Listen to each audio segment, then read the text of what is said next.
नमस्कार, सुप्रभात। स्वागत आज के इस प्यारी सी सुबह में आप सभी का सब रंग कार्यक्रम में। एक सुंदर जीवन मंत्र के साथ शुरुआत कर रहे हैं मित्रों। कहते हैं कि कभी भी अति उत्साह में किसी को वचन ना दें, कभी भी क्रोधित स्थिति में किसी को जवाब ना दें और कभी भी बहुत दुखी या निराश हों तो जीवन के फैसले ना लें। क्योंकि इन तीनों ही स्थितियों में मित्रों हमारी सोचने समझने की जो क्षमता है बहुत ही कम हो जाती है और जब ऐसे समय में हम कोई उत्तर देते हैं, हम कोई निर्णय लेते हैं या कोई वचन दे देते हैं किसी को, तो बाद में हमें ही पछताना पड़ता है। इसीलिए जब कभी जीवन के बड़े निर्णय लेने हों तो बहुत ही शांत मन से, स्थिर मन से हमें वो निर्णय लेना चाहिए, किसी को उत्तर देना चाहिए या फिर किसी भी वचन में बंधना चाहिए। तो कभी भी हमें पछतावा नहीं होगा, लेकिन जीवन में हमेशा ही खुशहाली बनी रहेगी। तो करेंगे ना इस बात को अपने जीवन में अमल। सचमुच इस जीवन मंत्र को यदि जीवन में ले आएँ तो जीवन बहुत ही सार्थक हो जाएगा, जीवन खुशहाली से भर जाएगा, जो हमारी कामना है। तो इस सुंदर कामना के साथ चलते हैं आज के सुवाक्य की ओर। कलम की शक्ति लिखने वाले के ऊपर निर्भर करती है। साधारण से दिखने वाले कलम में भी बहुत शक्ति होती है। यदि हम कलम की शक्ति का सही उपयोग करें तो हम लोगों में बदलाव ला सकते हैं। इसका उपयोग सदियों से चला आ रहा है। कलम की शक्ति की कोई सीमा नहीं होती, क्योंकि कलम से लिखे गए लेख व्यक्ति को उठा सकती है तो गिरा भी सकती है। इसकी शक्ति लिखने वाले के ऊपर निर्भर करती है। कलम की लिखावट अविनाशी होती है, क्योंकि आज जितने भी ग्रंथ एवं उपनिषद है वे सारे आज तक भी पढ़े जाते हैं। तो इसके महत्व को जान सदा इसे शुभ कार्य में ही उपयोग करें और अच्छी बातों का ही चयन करें। मित्रों, समय, सेहत और संबंध अति मूल्यवान हैं। इनके मूल्य का व्यक्ति को तभी पता चलता है जब वो इन्हें खो देता है। इसीलिए समय रहते हम अपनी सेहत और संबंध का बहुत बहुत ध्यान रखें, क्योंकि सेहत यदि अच्छी है, संबंध हमारे मधुर हैं, तो जीवन में हम सब कुछ प्राप्त कर सकते हैं। और यदि ये चीज़ें नहीं हैं हमारे जीवन में तो सब कुछ प्राप्त होते हुए भी अधूरापन रहेगा, खालीपन रहेगा और हम जीवन में वो सुकून महसूस नहीं करेंगे जिस सुकून को हमें महसूस करना चाहिए। इसलिए मित्रों, इसका बहुत बहुत हमें ध्यान रखना है कि सेहत भी हमारी बिगड़े ना और साथ ही संबंध भी हमारी खराब ना हो। समय रहते इनका पूरा यदि हम ध्यान रखते हैं तो जीवन का आनंद कायम रहता है और औरों को भी हम आनंद प्रदान कर पाते हैं। तो आइए इन तीनों को ही मूल्य देने के संकल्प के साथ चलते हैं आपकी सेहत आपके हाथ की ओर। नमस्कार, ओम शांति। आज जो बहुत सारी समस्याएं जैसे कि stress, anxiety, depression, work pressure या तो दबाव के अंदर में जीना, बहुत सारी तकलीफें, उसका एक जो मूल है वह है कि हम इमोशनली डिपेंडेंट हो गए। को डिपेंडेंस अलग चीज है कि मानव है, हम साथ में ही जी रहे, अकेले अकेले जी नहीं सकते। परंतु बहुत बड़ी दिक्कत ये हुई है कि हम दूसरों पर, जैसे कि आपकी खुशी, आपका स्वमान, आप जैसे फील गुड, मुझे अच्छा लग रहा है, वो जो सारी चीजें हैं उसके लिए आप इमोशनली किस पर डिपेंडेंट हो गए। वो व्यक्ति अप्रूव करेगा, वो व्यक्ति जैसे कि मुझे सम्मान देगा तब ही मुझे अच्छा लगेगा। अगर उन्होंने अप्रिशिएट नहीं किया तो मैं बेकार हूं। यह जो बात है, या तो जब तक लोग मेरी वाह वाह नहीं करेंगे मैं अच्छा नहीं। तो बहुत बड़ी दिक्कत क्या है, ये मिल सकता है, ऐसी बात नहीं कि नहीं मिल सकता है, परंतु फिर आपको लगातार उसके ऊपर मेहनत करनी पड़ेगी, तनाव लेना पड़ेगा, बहुत भागा-दौड़ी करनी पड़ेगी, बहुत सारी चीजें कि जो आपके कंट्रोल में नहीं है। जो चीज आपके नियंत्रण में है वो आप कितना भी करो कोई समस्या नहीं, इसलिए मनोविज्ञान में माना गया है कि हार्डवर्क व स्ट्रेस नहीं है। आप ज्यादा काम कर रही है, तनाव नहीं, परंतु जब आप इमोशनली हर्ट फील करते हैं या तो अपने आप को अंडर वैल्यू करते हैं और उससे फिर एक तो असुरक्षा की भावना आती है। यह जो असुरक्षा की भावना बहुत खतरनाक है। हमें कोई इमोशनली अप्रूव करता है, कोई अच्छा बोलता है, तब आप अच्छा फील नहीं कर पाते हो, क्योंकि वापस वो साइकिल तो शुरू हो गया दूसरी बात के लिए। तो इसलिए जो सबसे महत्वपूर्ण बात है कि जो आध्यात्मिकता में भी बताई गई है कि यह समझो कि अंदर से ही मैं भरपूर हूं, मैं आत्मा सच्चित आनंद स्वरूप हूं। इस स्थिति में अगर आप स्थित हो गए और उसका आपने अभ्यास किया तो सदा के लिए एक जो स्टेबिलिटी आनी चाहिए वह आ जाएगी। ओम शांति।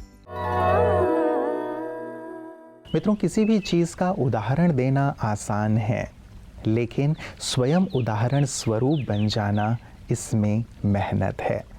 और वास्तव में उदाहरण देने वाले बहुत हो सकते हैं, लेकिन अपने जीवन से उदाहरण प्रस्तुत करने वाले बहुत कम होते हैं। और आपने देखा होगा कि जो उदाहरण स्वरूप बन जाते हैं उन्हें कुछ कहने की आवश्यकता नहीं पड़ती, लेकिन उन्हें देख करके ही लोग सीखते हैं। उन्हीं की बातों का असर लोगों पर होता है। अन्यथा लोग ये कहते हुए पाए जाते हैं कि खुद करते नहीं हैं और दूसरों को शिक्षा देते रहते हैं। तो क्यों ना हम स्वयं भी उदाहरण स्वरूप बने, ताकि हमें कुछ कहने की ज़रूरत ना पड़े, ना ही अपने बच्चों को, ना ही अपने मित्रों को, ना ही अन्य लोगों को, बल्कि जो हम सिखाना या बताना चाहते हैं वो हमारे जीवन में होगा तो औरों के जीवन में स्वतः आता चलेगा। और यही कारण है कि विशिष्ट जन भी अपने जीवन से औरों को प्रभावित करते हैं, क्योंकि उन्होंने जो किया है, जो धारण किया है, वही औरों को बताते और सुनाते हैं। आइए देखें विशिष्ट की बातें विशेष में आज अपने खास अनुभव के साथ हमारे साथ कौन से मेहमान हैं। भारत की परमाणु सहेली, जहाँ कहीं भी आप जाती हैं, लोग जब इस नाम से पुकारते हैं तो कैसा लगता है? बहुत अच्छा लगता है। और एक नाम के साथ अपने आप ही जिस विषय पे मैं काम कर रही हूँ उसकी एक पहचान नाम के साथ लोगों तक पहुँच जाती है और एक क्यूरियोसिटी लोगों को रहती है। जी, इससे बहुत ज़्यादा नुकसान हो सकता है, स्वास्थ्य को नुकसान हो सकता है, और आगे चल कर के कई जैसे दुर्घटनाएं लोग सुनते हैं तो मन में भय रहता है। लेकिन आपने इस विषय पे ही पीएचडी की है कि कैसे जन कल्याण में इसका उपयोग हो सकता है। तो क्या कहेंगे इस विषय पे जो लोगों के अंदर एक डर रहता है? हाँ, 2011 में जापान में भूकंप और सुनामी आई और पूरे देश में परमाणु ऊर्जा को लेकर लोगों ने काफी विरोध पैदा कर दिया। जी। तो लोगों के मन में रेडिएशन को लेकर भी एक फियर होता है। तो मैं उसमें भी एक क्लियरिटी करना चाहती हूँ कि हम जो खाना खाते हैं, पानी पीते हैं, ड्राई फ्रूट्स खाते हैं, हम लोग मोबाइल यूज करते हैं, रेडियो सुनते हैं, टेलीविजन देखते हैं, हम एरोप्लेन में यात्रा करते हैं, हम सूर्य की रोशनी हमें मिलती है, इन सबसे भी हमें रेडिएशन मिलता है। उससे हम बोलते हैं प्रकृति से मिलने वाला रेडिएशन। तो ये हमें मिलता है 240 मिलीरैम। ये सबको मिलता है, पूरे भारत के हर नागरिक को मिलता ही है नेचर से। ये हमारा लाइफ का हिस्सा बन चुका है, हम इसे दूर नहीं भाग सकते। दूसरा, हम यदि एक बार का एक्सरे कराते हैं, हमारा हाथ और पैर में कहीं फ्रैक्चर हो जाता है तो हम एक्सरे कराते हैं, उससे हमें रेडिएशन मिलता है। उससे मिलता है हमें 20 मिलीरैम का रेडिएशन डोज मिलती है। और इसी प्रकार से सिटी स्कैन कराते हैं हम। अगर हम सिटी स्कैन नहीं कराएंगे तो हमारे दिमाग की बीमारी का पता नहीं चलेगा। तो एक बार का सिटी स्कैन कराने से हमें करीबन 20,000 मिलीरैम की रेडिएशन डोज मिलती है। अब बात आती है कि परमाणु बिजली घर से कितना रेडिएशन मिलता है। तो परमाणु बिजली घर से मिलता है केवल 2 मिलीरैम। तो जब हमें 240 हम रोज ले रहे हैं, डे टू डे ले रहे हैं, जो हमारी जीवन का हिस्सा बन चुका है, उससे हमें कुछ नहीं हो रहा। और 20 हम एक बार का एक्सरे से लेते हैं, उससे भी हमें कुछ नहीं होता। दूसरी बार एक्सरे कराएंगे फिर 20 मिलेगा, उससे भी हमें कुछ नहीं होता है। सिटी स्कैन से 20,000 लेने के बाद भी हम सुरक्षित हैं। अगर हम नहीं कराएंगे तो हमारे दिमाग की बीमारी का पता नहीं चलेगा। तो परमाणु बिजली घर से केवल 2 मिलता है, 2 मिलीरैम। तो उससे हमें क्या होगा? तो ये हमें क्लियरिटी रखनी होगी हमारे जीवन में। दूसरा, जो जापान में हुआ उसकी भी मैं बात बताना चाहती हूँ दर्शक मित्रों को कि जापान के अंदर अक्सर भूकंप और सुनामी आती रहती है। तो एज ए साइंस जापान में एक भी परमाणु बिजली घर नहीं लगने चाहिए, फिर भी जापान 35% परमाणु बिजली घर मतलब परमाणु ऊर्जा से बिजली बनती है और हमारे भारत में केवल 2% बनती है। जबकि जापान के अंदर जो भी परमाणु बिजली घर लगे हुए हैं वो 100 से 150 किलोमीटर की दूरी पे लगे हुए, सुनामी और भूकंप प्लेटों के दूरी। और भारत में जितने भी परमाणु बिजली घर लगे हुए हैं सब 1000 से 1300-1400 किलोमीटर की दूरी पे लगे हुए हैं। We are more safe. फिर जितने भी परमाणु बिजली घर है हमारे देश में, सब में ऊपर रिएक्टर में पानी भरा रहता है, जो रिएक्टर से बिना गुरुत्वाकर्षण बल पानी आएगा और रिएक्टर को विदिन सेकंड कूल कर देगा। ये सेफ्टी भारत के पास है। ऐसी कोई भी फैसिलिटी जापान में नहीं थी। तो वहाँ पे कोई भी प्रॉब्लम आई, लाइट चली गई और पूरे रिएक्टर को कूल नहीं कर पाई। दूसरा, वहाँ पे जो भी डीजल जनरेटर हैं वो अंडरग्राउंड रखे हुए थे। सुनामी आई, फ्लड आया, पूरे बह गए। हमारे जितने भी डीजल जनरेटर हैं सब 1 मंजिल 2 मंजिल ऊपर रखे हुए। मित्रों, अच्छी अच्छी बातें तो हमें किताबों में पढ़ने को मिल जाती हैं, व्हाट्सएप पे अच्छे अच्छे मैसेजेस आते रहते हैं, सोशल मीडिया में ये सारी अच्छी बातें छाई रहती हैं। लेकिन किसी ने बहुत प्यारी सी बात कही कि आजकल अनमोल वचन कार्य इसलिए नहीं कर रहे हैं क्योंकि लोग ये सोचते हैं कि ये दूसरों के लिए हैं, इसलिए व्यक्ति उन्हें फॉरवर्ड करता रहता है अच्छी बातों को। उन पर अमल किया जाए ये ना सोचकर, उन्हें अपने जीवन में लाया जाए ये ना सोचकर, वो ये सोचता है कि ये औरों के लिए है। और यही कारण है कि वो अनमोल वचन, अच्छी बातें जीवन में नहीं उतर रही हैं, समाज में देखने को नहीं मिल रही हैं। कई बार व्यक्ति इन्हें धारण करने में कठिनाई भी महसूस करता है कि कैसे इन अच्छी बातों को जीवन में लाया जाए। अध्यात्म और राजयोग मेडिटेशन इसे बहुत सहज कर देता है, अच्छी बातों को जीवन में लाना और बुरी बातों को जीवन से निकालना। और यही सुंदर कला ब्रह्मा कुमारी बहनें सभी को सिखा रही हैं। आइए देखें पीस न्यूज़ हाइलाइट्स में उनकी इन सुंदर सेवाओं को। हरियाणा के मुख्यमंत्री आदरणीय श्री मनोहर लाल खट्टर जी के सोनीपत आगमन पर सेक्टर 15 में स्थित ब्रह्मा कुमारीज बहनों ने दीनबंधु छोटू राम यूनिवर्सिटी में जाकर मुख्यमंत्री जी का तिलक लगाकर स्वागत किया। श्री मनोहर लाल खट्टर जी का ब्रह्मा कुमारीज से पुराना संबंध है। वे ब्रह्मा कुमारीज के मुख्यालय माउंट आबू भी पधार चुके हैं।